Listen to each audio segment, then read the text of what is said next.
All right, so we're on day 3 of the piece of junk Challenger, and my apprentices the other day helped me pull the rear end out and what was left of the leaf springs.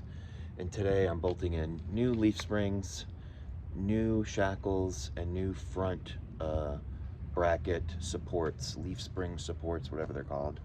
And then while I'm in here, I'm painting everything I can that isn't rusted metal with spray-on bed liner, something I like to do.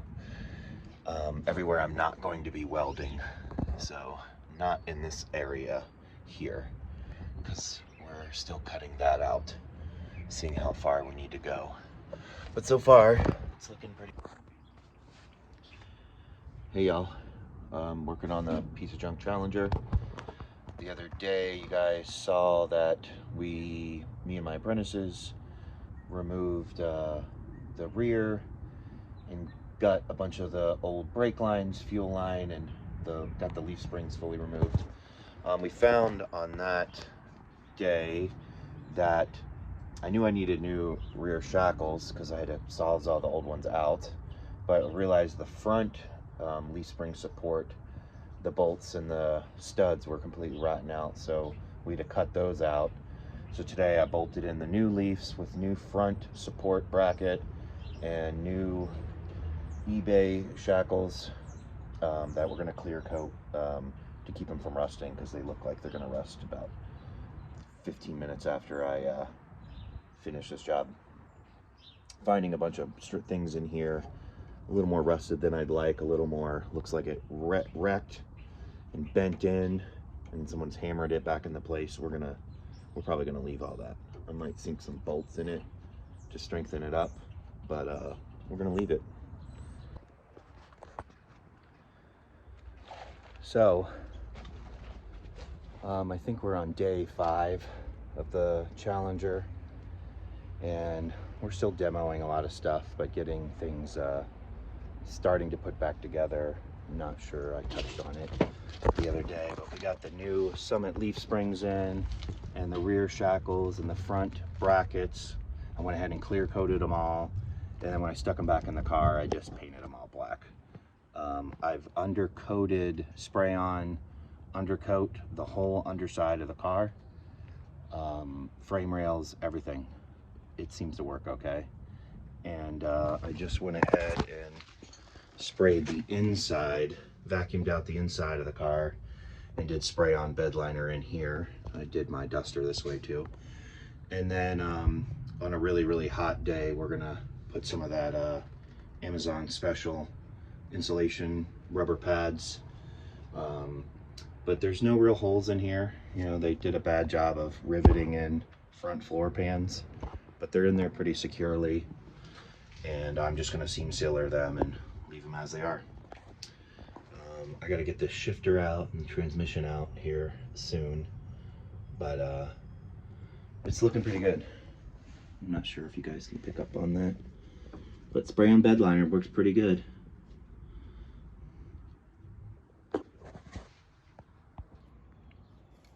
Went ahead and ran these through the dishwasher after decreasing them in the driveway a couple times, and now we're just hitting it with whatever black spray paint I had laying around. And I want to do it really way too much, very thick, one coat, and I probably won't paint them again. You're never gonna see these, you don't care that much.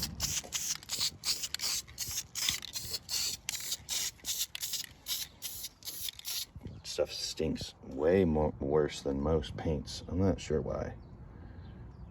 Like, ugh, wow. We went ahead and finished riveting the front floor pans that someone else had already started. Went ahead and spray on bed linered the whole inside of the car, and starting to use this stuff. And I ran out, but we went ahead and self-tap screwed the trunk pan in to start tack welding it in, and I decided I liked that zap screw better.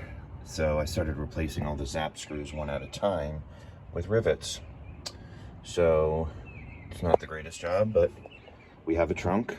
It's super secure, and used 3M urethane over all the seams, and went ahead and sprayed on bed liner this thing too.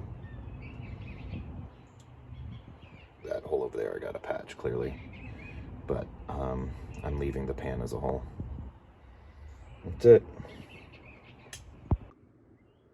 Hey y'all, it's day 7 on the Challenger build, and I'm a lot dirtier than I thought I was. Today I went ahead and wire wheeled the rear down and wiped it down, brake cleaner, get all the dust off, and I'm painting it with this stuff. I have no idea if it's good or not good, or it's gonna be hold on there or not, but I figured I would treat any kind of surface rusted parts with this stuff first before I painted it. The gallon of this is, could buy 3 ounces of POR 15. So, but I think it's going to turn out. It seems to be turning black already. It wasn't particularly bad rusted. It was just really dirty and loose rust, dust, and things. If you see in there, I guess you can see in the background some to be announced tires coming out for the car soon. I'll go like that.